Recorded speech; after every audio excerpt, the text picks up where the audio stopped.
Demi mahar 10 miliar ini, aku rela dibuat menangis saat malam pertama. Tetapi ada satu hal untuk para calon TKW.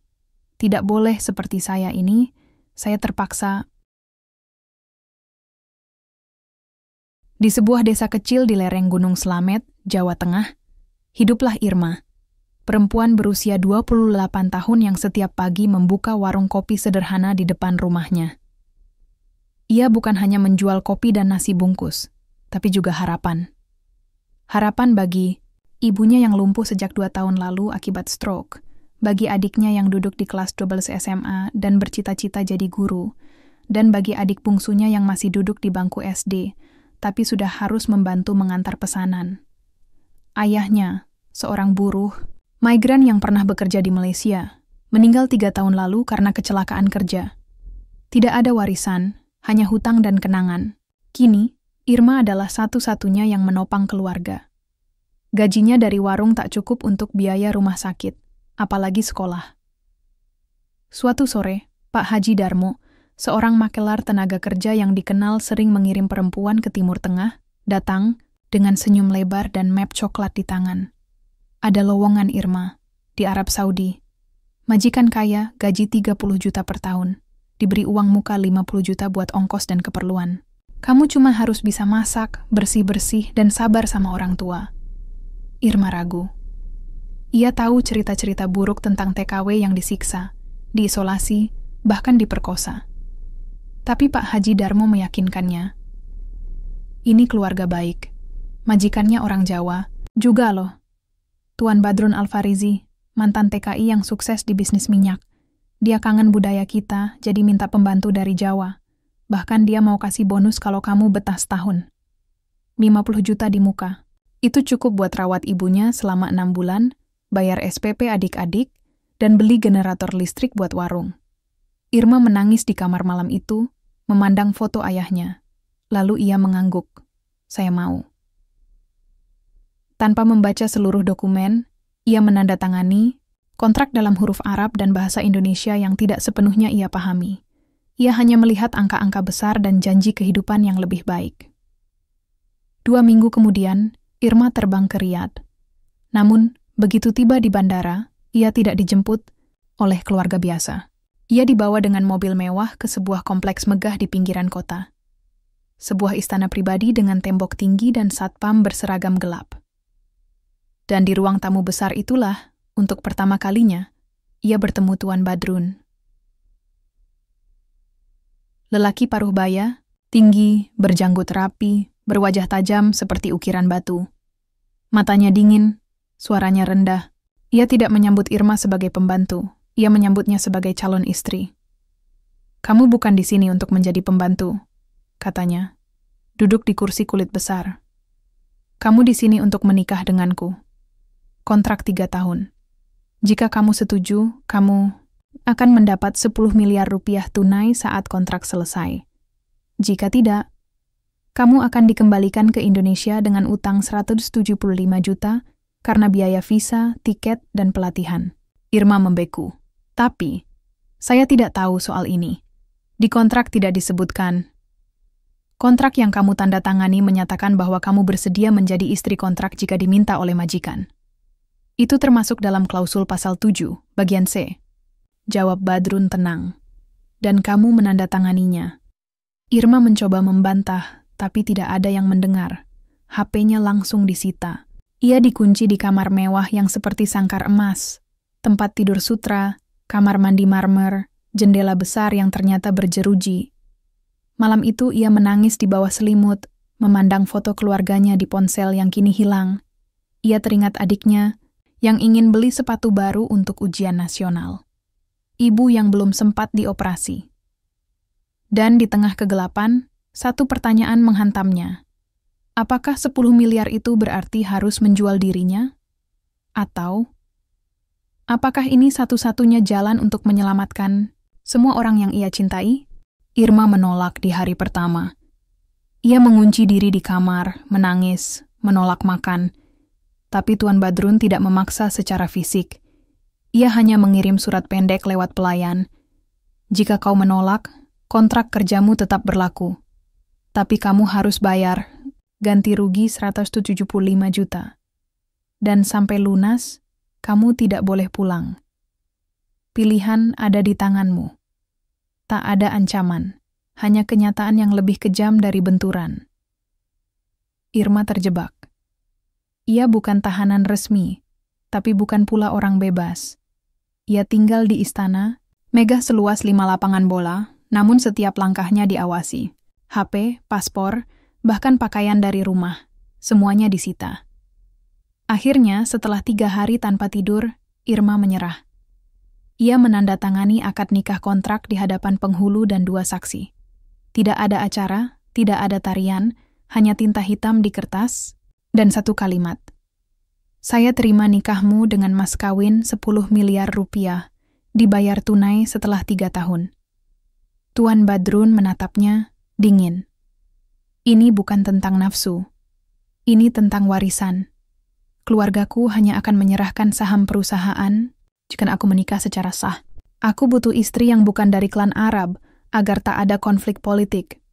Kamu hanya alat. Tapi kamu akan kubayar mahal. Irma tertunduk. Ia merasa seperti barang yang dilelang. Namun malam itu, sesuatu yang tak terduga terjadi. Badrun datang ke kamarnya, bukan untuk menidurinya, tapi membawakan obat. Dokter bilang kamu stres. Minumlah ini, katanya datar. Irma terkejut. Kenapa peduli? Badrun diam sejenak. Karena aku bukan monster. Aku juga terjebak, seperti kamu. Lama-kelamaan, Irma mulai mengamati kehidupan di balik tirai kemewahan. Badrun tidak pernah mengajaknya ke pesta keluarga. Ia sering menghabiskan malam di perpustakaan, membaca buku, filsafat. Ia suka musik klasik barat, meski itu dianggap tabu. Ia diam-diam menyumbang ke panti yatim di Yaman. Dan suatu malam, saat hujan langka turun di Riyadh, mereka berdua berdiri di teras, memandang langit. Kenapa kamu tidak cari istri dari kalanganmu sendiri? Tanya Irma pelan. Badrun tersenyum, tipis. Karena mereka hanya ingin uangku. Tapi kamu datang karena keluargamu butuh uang. Bedanya, kamu masih punya hati. Irma menatapnya. Untuk pertama kalinya, ia melihat kelembutan di balik mata, yang dulu ia kira beku. Tapi sebelum hati sempat berbicara, bayang-bayang muncul. Noura, sepupu Badrun, wanita muda berpendidikan tinggi yang baru pulang dari London. Ia langsung curiga pada Irma. Jangan pura-pura lemah, bisiknya suatu hari. Aku tahu kau hanya ingin uang dan naik derajat. Konflik dimulai. Antara kepercayaan dan kecurigaan. Antara dua perempuan yang sama-sama terjebak dalam dunia yang tidak mereka pilih. Dan Irma mulai bertanya, apakah aku benar-benar hanya kontrak? Atau ada sesuatu yang lebih dari ini? Hari-hari berlalu, tapi hidup Irma tak seperti istri pada umumnya. Ia tidak tinggal serumah dengan Badrun, hanya bertemu saat makan malam, atau sesekali di taman bunga istana. Mereka berbicara, tapi hati masih berjarak. Irma berusaha bersikap dingin, tapi setiap kali Badrun membawakan buku bacaan dari Indonesia atau meminta koki membuat gudeg, dadanya sesak. Namun, ancaman terbesar datang dari Noura. Sepupu Badrun itu terus mengintai. Ia menyadap percakapan, meminta satpam melaporkan setiap gerak-gerik Irma. Suatu pagi, Noura menemui Irma di taman. Kau pikir aku tidak tahu? Kau pura-pura tertekan, padahal kau senang. Uang 10 miliar itu akan kau bawa kabur. Lalu kau akan jadi ratu di desamu, desisnya. Tapi aku tahu siapa Badrun. Dia lemah terhadap perempuan yang terlihat rapuh. Dan kau ahli berakting. Irma menatapnya tajam. Aku tidak akting. Aku di sini karena terpaksa. Keluargaku butuh uang, bukan kemewahan. Aku tidak ingin jadi istri siapapun, apalagi kontrak. Noura tertawa getir. Katakan itu pada dirimu sendiri, tapi jangan sentuh hatinya. Dia sudah cukup terluka oleh keluarga ini. Dari percakapan itu, Irma menyadari. Noura bukan musuh. Ia korban, seperti mereka. Ia dibesarkan dalam tekanan untuk menikah, dengan pria tua kaya demi kekuasaan keluarga. Ia ingin kabur tapi tak berani. Di malam yang sama, Irma menemukan Noura menangis di garasi, memegang tiket pesawat ke Istanbul. Aku mau kabur, tapi jika ketahuan, aku bisa dipenjara. Atau menghilang, bisiknya. Irma terdiam. Dua perempuan dari dunia berbeda, tapi terjebak dalam sistem yang sama kejamnya. Mereka mulai bertukar cerita. Irma menceritakan ibunya, adik-adiknya, warung kopi yang kini dikelola tetangga. Noura menceritakan mimpinya jadi arsitek, bukan istri politikus tua. Kita sama, kata Noura. Hanya beda sisi tembok. Mereka sepakat. Rencana pelarian. Noura akan bantu Irma keluar dengan dalih kunjungan keluarga ke Jeddah. Dari sana, Irma bisa ke kedutaan Indonesia. Noura akan menyusul ke Turki. Tapi sebelum rencana dimulai, Badrun memanggil Irma ke ruang kerjanya. Wajahnya pucat. Perusahaanku hampir bangkrut, ujarnya pelan. Sahamku dibekukan. Warisan belum cair. Uang 10 miliar. Itu janji kosong. Aku bahkan tidak bisa bayar utangku sendiri. Irma membeku. Apa? Tapi kau bilang, aku berbohong. Aku butuh istri sah agar Dewan Keluarga membuka akses warisan. Tapi mereka menolak. Aku tidak punya apa-apa, Irma. Kecuali ini, istana, gelar, dan nama. Air mata mengalir di pipi Irma. Bukan karena kecewa, tapi karena ia menyadari mereka berdua telah saling menipu. Ia datang untuk uang. Ia tinggal karena harapan. Dan kini, harapan itu runtuh. Seperti pasir di tengah gurun. Tapi di tengah kehancuran itu, sesuatu tumbuh. Empati. Irma mengulurkan tangan. Kalau begitu, kita kabur bersama? Badrun terkejut. Apa kau gila? Mereka akan membunuhku. Tapi kita tidak bisa terus hidup seperti ini. Aku ingin kebebasan. Kau ingin kebebasan. Kenapa kita tidak berjuang bersama? Badrun menatap matanya. Untuk pertama kalinya, ia melihat bukan sekadar korban, tapi pejuang. Rencana pelarian yang dirancang Irma dan Noura harus berjalan cepat. Mereka sepakat. 2 minggu lagi, saat keluarga Badrun pergi ke Mekah untuk umrah, Noura akan menyewa mobil dan membawa Irma ke Jeddah. Di sana, Kedutaan Besar Indonesia akan membantu pemulangannya. Badrun tidak diajak. Irma merasa ia terlalu terikat dengan dunia ini untuk kabur. Tapi 3 hari sebelum rencana, semuanya runtuh. Satu malam, Irma mendengar suara ribut di lorong. Ia mengintip dari balik pintu dan melihat 2 satpam menyeret. Noura masuk ke ruang bawah tanah. Wajahnya memar, bajunya koyak. Irma ingin berteriak, tapi kakinya gemetar. Keesokan harinya, Badrun datang ke kamarnya dengan wajah muram. Noura ditangkap. Mereka menemukan tiket pesawat, uang tunai, dan surat dari kamu. Semua tahu. Irma terpaku. Surat? Aku tidak pernah kirim surat. Ada surat dalam bahasa Indonesia di laci meja Noura. Isinya menyebut namamu, rencana pelarian, dan bahwa aku dianggap terlalu lemah untuk melindungimu. Irma tahu, itu jebakan. Seseorang memalsukan surat itu. Tapi siapa? Badrun menatapnya, matanya dingin seperti es. Aku harus mengusir Noura dari keluarga. Dan kamu harus dikunci selama 3 hari. Ini aturan. Jika tidak, mereka akan menuduhku berkhianat. Irma menangis. Aku tidak ingin melukaimu. Aku hanya ingin pulang. Pulang? Badrun tertawa getir. Kamu pikir, di luar tembok ini ada kebebasan. Jika kamu kabur tanpa izin, kamu akan dianggap pelarian. Kedubes pun tidak bisa melindungimu jika keluargaku menuduhmu mencuri atau mencemarkan nama baik. Kamu bisa dipenjara, atau lebih buruk, menghilang. Irma terdiam. Ia baru sadar. Ini bukan sekadar pernikahan kontrak. Ini perang keluarga. Dan ia hanyalah bidak. Ia dikurung di kamar selama 3 hari. Makanan hanya datang sekali sehari. Tidak ada lampu, tidak ada buku. Hanya keheningan dan bayangan masa lalu. Ibunya yang menangis, adiknya yang bertanya kapan Irma pulang. Di hari ketiga, Badrun datang. Ia tidak membawa satpam. hanya secangkir kopi Jawa. Kopi dari desamu, katanya pelan. Aku simpan bijinya sejak kamu datang. Aku tahu kamu rindu. Irma menatapnya bingung. Kenapa kau lakukan ini? Kenapa kau biarkan aku dikurung? Karena aku harus menjaga wajahku di depan keluarga. Tapi aku tidak setuju. Aku bahkan membakar surat palsu itu. Aku tahu kamu tidak mungkin menulis hal seperti itu. Irma terkejut. Kamu percaya aku? Badrun duduk di lantai, menatap langit-langit. Aku dulu punya istri, Aisyah.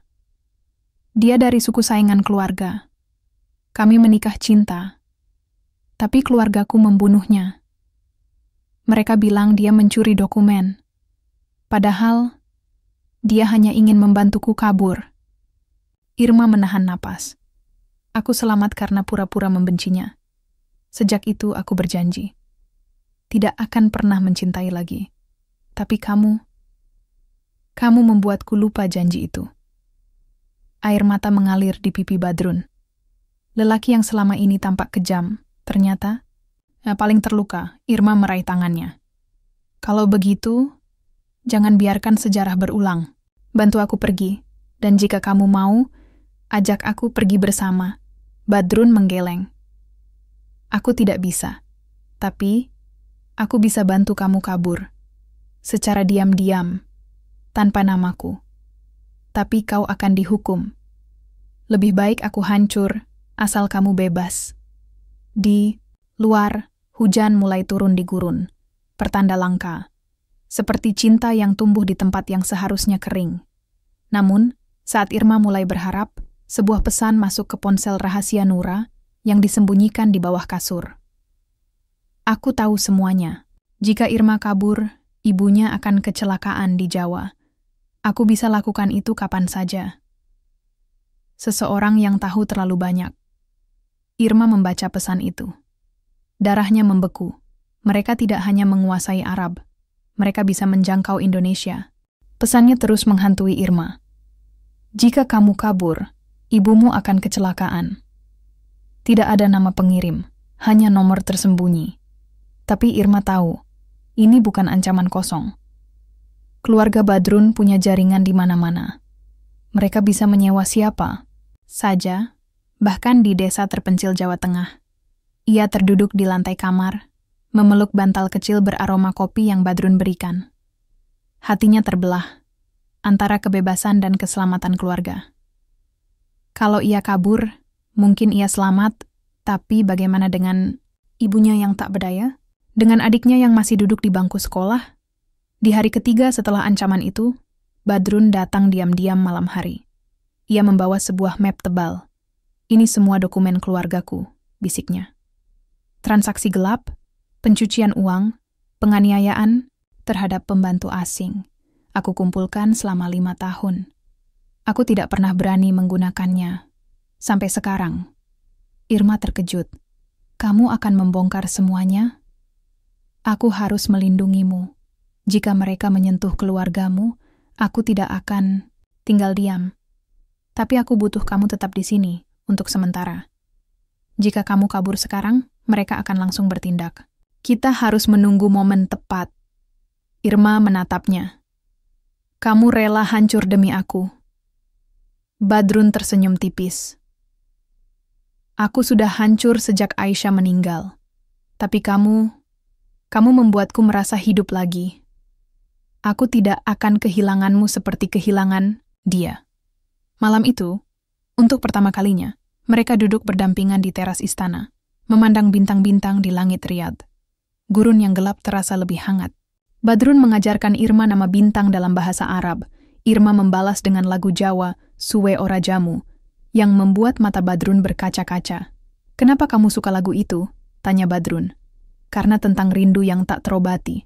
Seperti aku, dan mungkin seperti kamu. Badrun mengangguk pelan. Aku dulu sering memainkannya di piano untuk Aisyah. Sekarang, aku ingin dengar itu untukmu. Hubungan mereka berubah. Bukan lagi majikan dan istri kontrak. Bukan lagi 2 orang yang terikat uang. Mereka menjadi 2 jiwa yang saling menyelamatkan. Namun, damai itu rapuh. Suatu pagi, Irma menerima telepon dari kakaknya dengan suara gemetar. "Ibu, jatuh dari tempat tidur. Sekarang di rumah sakit. Mereka butuh 600 juta untuk operasi punggung. Aku sudah pinjam kemana-mana tapi gagal." Irma menangis. Ia memohon pada Badrun, "Tolong, aku butuh uang. Sekarang." Badrun menghela napas. "Rekeningku masih dibekukan, tapi aku punya satu aset yang bisa dijual. Sebuah villa di Turki. Tapi penjualannya butuh waktu 2 minggu. Tapi ibuku tidak punya waktu sebanyak itu." Badrun menatapnya lama.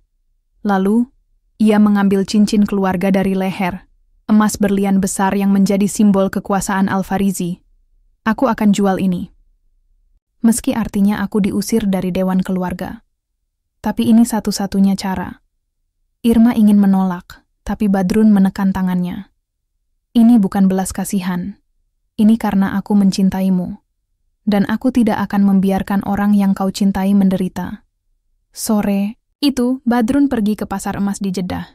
Tapi ketika kembali, mobilnya diserang. Cincin raib. Badrun terluka, dibawa pulang oleh satpam setia. Irma merawatnya semalaman. Saat Badrun sadar, ia berbisik, "Maaf, aku gagal." Irma menggenggam tangannya erat. "Kamu tidak gagal. Kamu sudah melakukan lebih dari yang pernah kuharapkan." Di tengah malam, Irma membuat keputusan.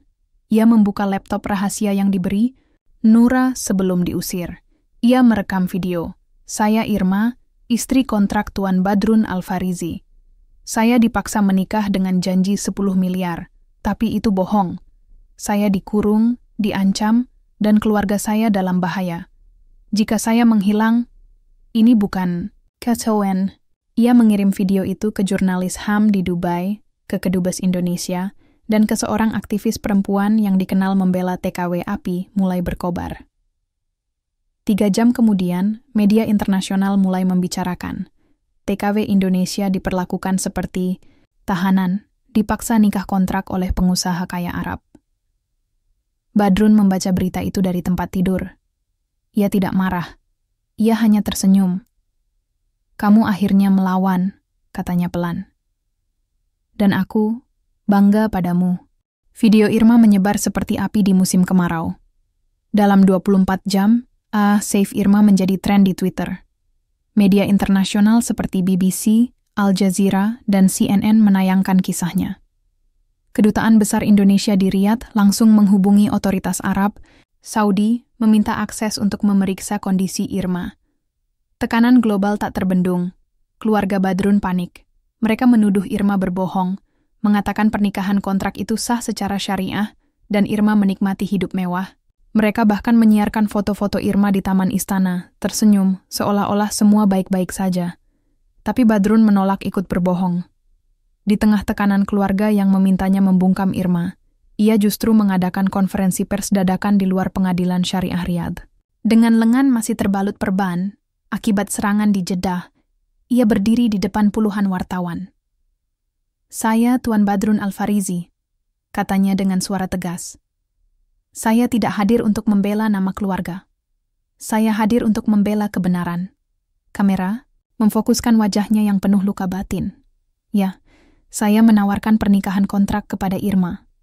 Ya, saya berbohong soal 10 miliar. Tapi bukan karena nafsu atau kekejaman. Saya melakukan ini karena terjebak dalam sistem yang memaksa lelaki seperti saya memilih antara warisan atau kematian sosial. Keheningan menyelimuti ruangan. Tapi yang tidak pernah saya rencanakan adalah jatuh cinta. Irma bukan pembantu, bukan kontrak. Dia perempuan paling berani yang pernah saya kenal. Dia datang untuk menyelamatkan keluarganya. Dan saya malah hampir menghancurkannya." Air mata mengalir di pipi Badrun. "Saya tidak meminta maaf karena menikahinya. Saya meminta maaf karena membiarkannya menderita. Dan saya menuntut, bebaskan Irma. Biarkan dia pulang. Dan biarkan saya menanggung semua konsekuensinya." Dunia terdiam. Lalu meledak, media menyebutnya pengakuan sang pangeran yang jatuh cinta. Aktivis HAM memuji keberaniannya. Di Indonesia, keluarga Irma menangis di depan TV desa.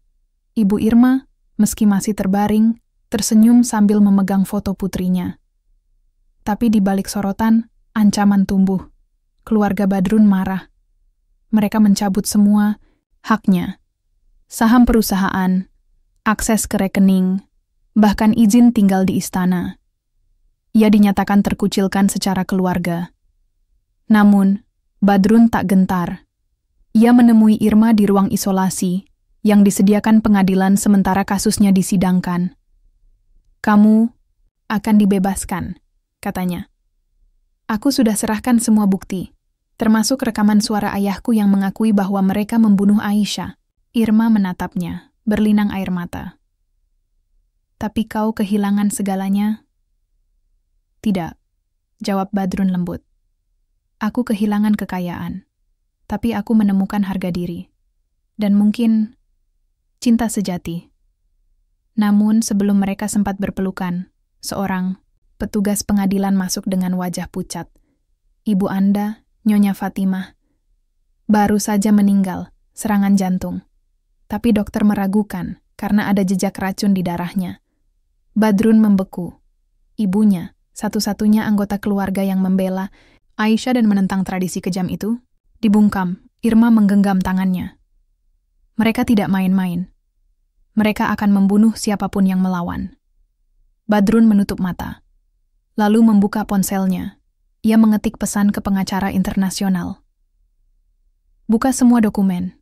Biarkan dunia tahu siapa mereka sebenarnya. Aku siap diadili. Aku siap mati. Tapi Irma harus hidup." Di malam yang sama, dokumen-dokumen rahasia keluarga Al-Farizi bocor ke publik. Rekaman penyiksaan pembantu, penggelapan dana amal, bahkan keterlibatan dalam perdagangan manusia lintas negara. Arab Saudi diguncang. Pengadilan Syariah akhirnya memutuskan untuk segera mengadili kasus Irma. Sidang dibuka secara terbuka, langka dalam sistem hukum kerajaan. Dan di hari sidang pertama, Irma masuk ke ruang pengadilan dengan kepala tegak. Di tangannya, ia membawa foto ibunya, adiknya, dan secangkir kopi Jawa yang dikirim tetangganya dari desa. Ia siap bersaksi, bukan sebagai korban, tapi sebagai saksi kebenaran. Sidang pengadilan syariah digelar di gedung megah Riyadh di bawah pengawasan ketat dan sorotan kamera internasional. Ruang sidang dipenuhi wartawan, aktivis HAM, perwakilan PBB, dan delegasi dari Kedubes Indonesia. Di tengahnya berdiri Irma, mengenakan jilbab sederhana dan baju batik dari kampungnya, tanda bahwa ia bukan lagi istri kontrak, tapi perempuan merdeka. Di sampingnya Tuan Badrun, duduk sebagai terdakwa sekaligus saksi pelindung. Wajahnya pucat, tapi matanya tajam. Ia tidak lagi memakai jubah kemewahan keluarga. Ia hanya mengenakan kemeja putih dan sorban hitam, tanda pengucilan. Jaksa penuntut mewakili keluarga Al-Farizi menyerang Irma sejak awal. Ini bukan kasus eksploitasi. Ini pernikahan sah secara syariah. Irma menandatangani kontrak dengan sukarela. Ia menikmati fasilitas mewah, mobil, pelayan. Ia hanya ingin uang dan ketenaran.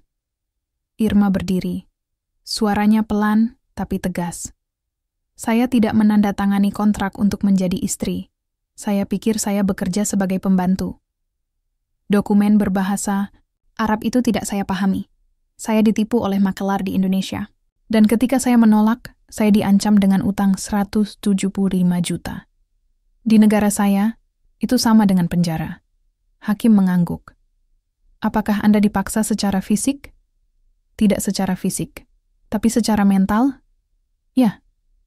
Saya dikurung. Diancam. Keluarga saya diintimidasi. Saya diberi janji 10 miliar yang ternyata tidak pernah ada. Saya tidak ingin uang, saya ingin kebebasan dan keselamatan keluarga saya." Suasana ruang sidang membeku. Lalu, jaksa menyerang Badrun. "Tuan Badrun, apakah Anda mengakui bahwa Anda menggunakan Irma untuk mendapatkan warisan?" Badrun berdiri. "Ya, saya mengakui. Saya menawarkan pernikahan kontrak agar bisa mewarisi saham kakek saya. Tapi saya tidak pernah memperkosa, menyiksa, atau memperlakukannya seperti budak. Saya justru jatuh cinta padanya. Gelombang desas-desus melanda ruangan. "Cinta?" tanya jaksa sinis. "Lalu mengapa Anda tidak membebaskannya sejak awal?" "Karena saya takut. Takut kehilangan nyawa. Takut keluarga saya menyakiti Irma. Saya terjebak dalam sistem yang menghukum lelaki yang memilih cinta daripada kekuasaan." Hakim menatapnya tajam. "Lalu mengapa Anda membocorkan dokumen keluarga?"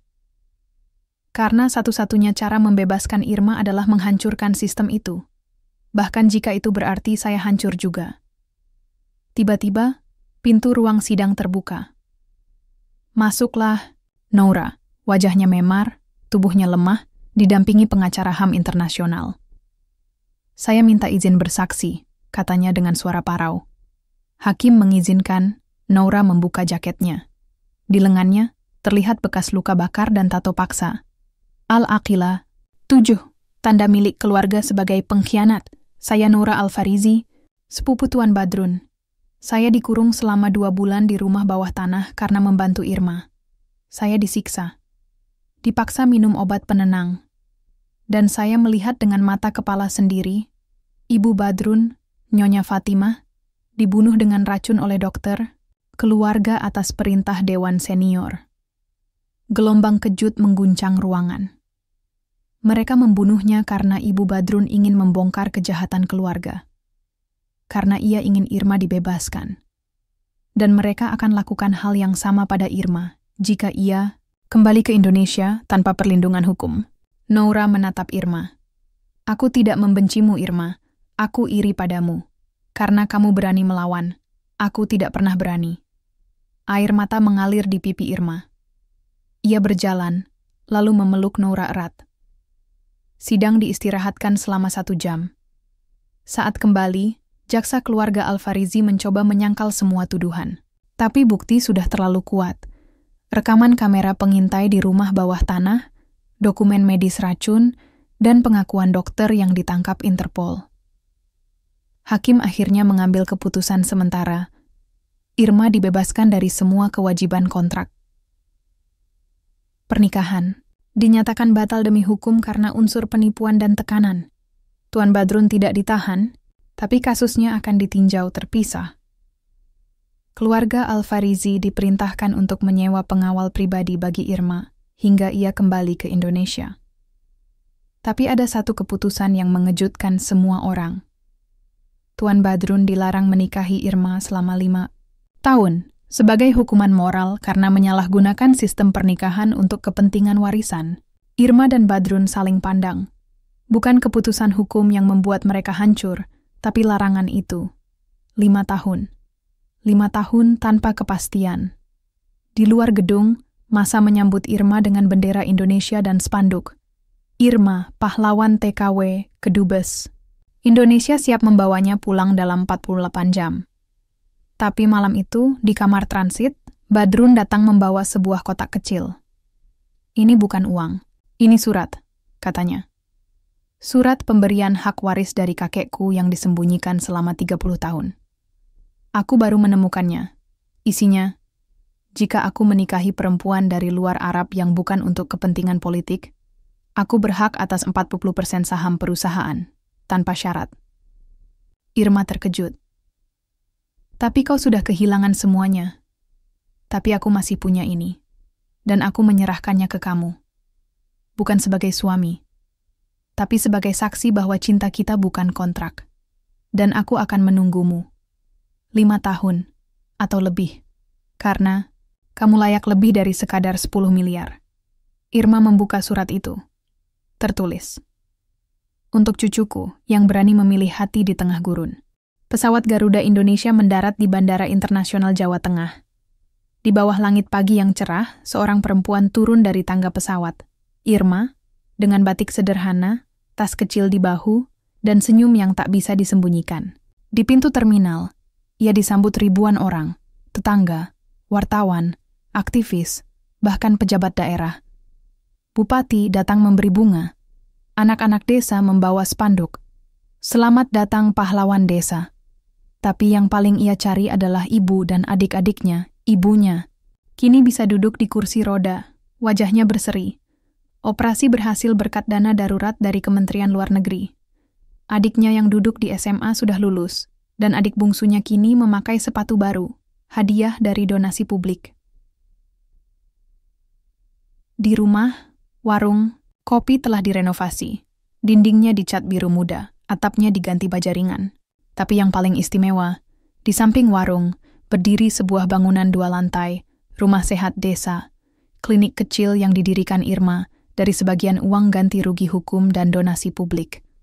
Di lantai atas, ada sekolah menjahit Irma, tempat perempuan desa belajar keterampilan agar tak perlu jadi TKW terlantar.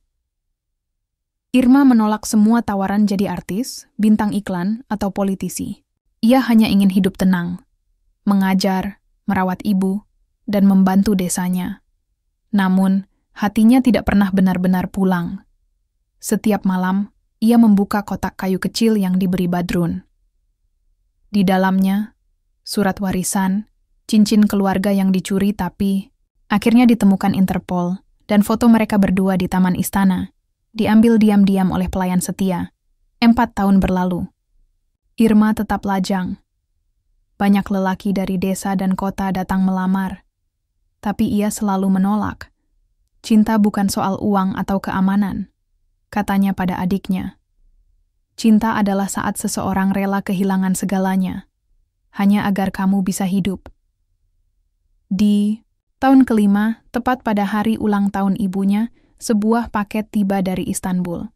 Pengirimnya, Badrun Al-Farizi. Di dalamnya, sebuah surat dan kunci. Irma 5 tahun telah berlalu. Larangan hukum telah habis. Aku tidak datang ke Indonesia karena aku ingin kamu memilih aku, bukan karena kewajiban, bukan karena rasa terima kasih. Aku ingin kau datang karena kau merindukanku, seperti aku merindukanmu. Aku sekarang tinggal di sebuah kafe buku kecil di tepi Bosforus. Aku menjual kopi Jawa, memutar lagu Suwe Ora Jamu, dan mengajar anak-anak pengungsi membaca. Aku hidup sederhana, tapi hatiku selalu membawa namamu. Kunci ini adalah kunci rumah kecil di tepi danau. Aku bangun untuk kita. Tidak mewah, tapi punya jendela besar untuk melihat bintang, seperti malam di gurun. Aku tidak memintamu datang, tapi jika suatu hari kau ingin pulang, bukan ke desa, tapi ke hatiku, pintu ini terbuka. Dengan cinta yang tak pernah habis Badrun. Irma membaca surat itu di teras rumah, dikelilingi anak-anak yang belajar menjahit. Angin pagi mengibarkan rambutnya yang mulai beruban. Ia tersenyum, lalu melipat surat itu dengan hati-hati. Beberapa hari kemudian, ia memanggil adiknya. Aku mau pergi. Sebentar. Ada yang harus aku selesaikan. Kemana, Kak? Istanbul. Adiknya terkejut. Tapi, kamu tidak akan tinggal. Di sana, kan? Irma menatap langit. Aku belum tahu. Tapi aku tahu satu hal. Cinta sejati bukan yang datang dengan 10 miliar. Tapi yang bertahan melewati dusta, ancaman, dan 5 tahun keheningan. Namun, di balik semua harapan, ada satu rahasia yang belum terungkap. Saat Irma mengepak tasnya, ia menemukan dokumen lama di dasar kotak. Dokumen pernikahan kontrak yang ditandatangani di Riyadh. Ia membacanya sekali lagi. Dan di bagian akhir, dalam huruf kecil Arab yang dulu tak ia pahami, tertulis, kontrak ini secara otomatis diperpanjang jika tidak dinyatakan dibatalkan oleh kedua belah pihak dalam 30 hari setelah putusan pengadilan. Irma terdiam. Sidang berakhir. Tidak ada pernyataan pembatalan dari Badrun. Artinya, secara hukum syariah, mereka masih suami istri. Ia tertawa kecil, lalu menulis balasan. Kamu tidak perlu menungguku di Istanbul. Aku sudah menikahimu sejak malam pertama di gurun. Dan aku tidak pernah mengajukan cerai. Jadi, aku datang bukan sebagai tamu, tapi sebagai istrimu yang pulang. Pesawat lepas landas, dari Solo menuju Istanbul. Di layar kursi, Irma memutar lagu Jawa kesukaan mereka. Di luar jendela, awan bergerak perlahan, seperti mimpi yang akhirnya menjadi nyata. Karena terkadang, cinta bukan dimulai dengan benar, tapi bertahan meski dimulai dengan salah.